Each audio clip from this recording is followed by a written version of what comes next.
Hello, my name is Leandro Balzano-Nogueira, and I'm going to explain to you this poster called Multi-ML, a method to predict optimal sample size in multi-omics data analysis using machine learning.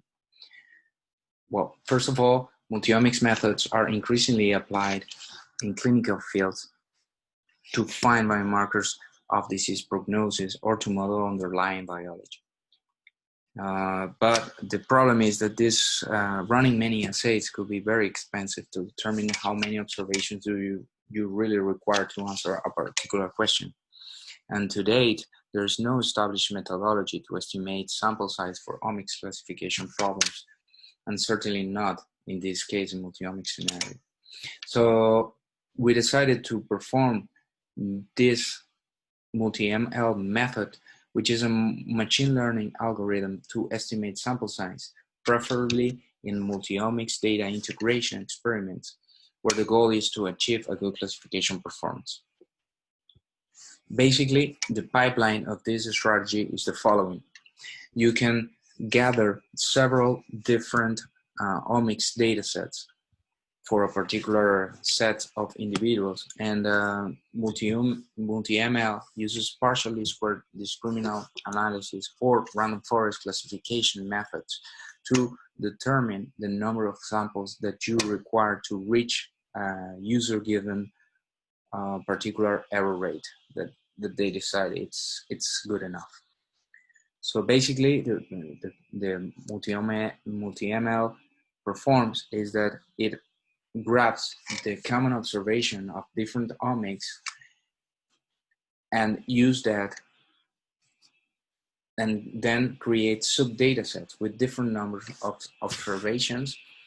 And with this particular sub-data set, it performs then a lasso regression to select the variables that are really explaining this behavior in these different sub-data sets of individuals. Then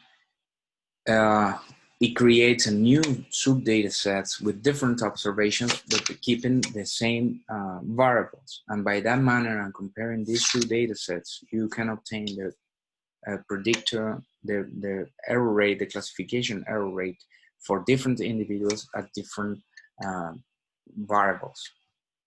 Then the algorithm adjusts a p-spline to calculate sample size for lower errors.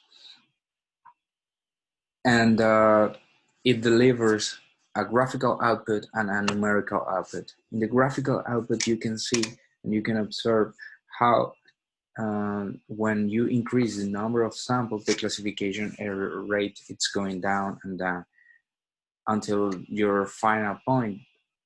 And then after that point on, the algorithm performs a p-spline, so you can predict how many samples you need to reach a particular error rate that the user needs. So in the numerical output, you can see the tested ticks that you are evaluating, also the omics that you are evaluating in that particular case, and it delivers a prediction table in which you can see the minimum error rate, which could be provided by the user, and the samples required to reach that particular error rate and the margin of error.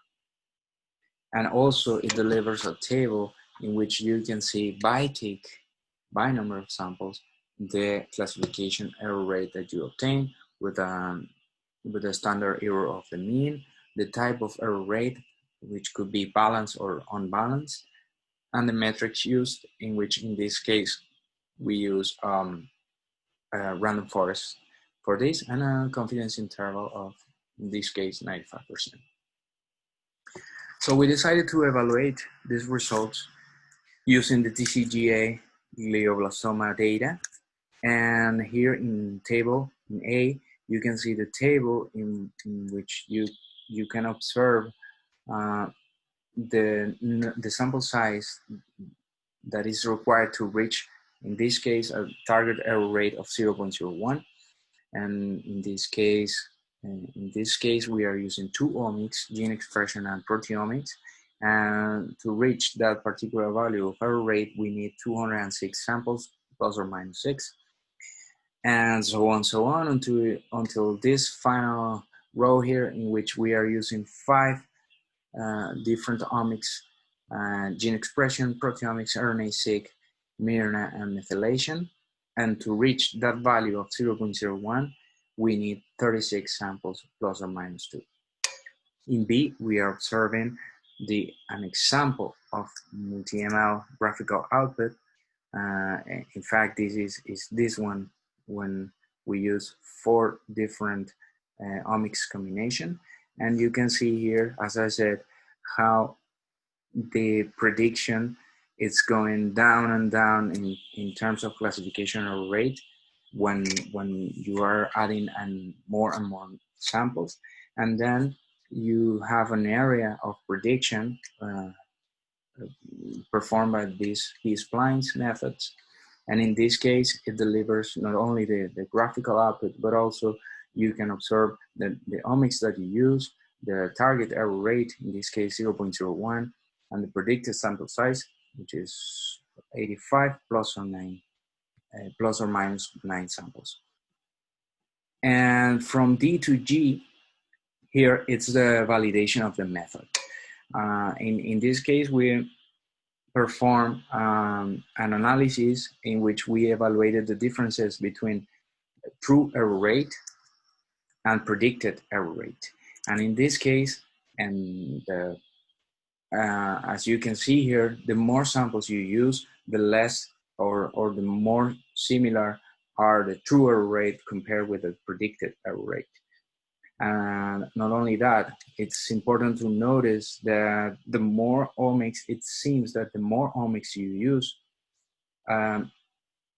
the shorter are these differences.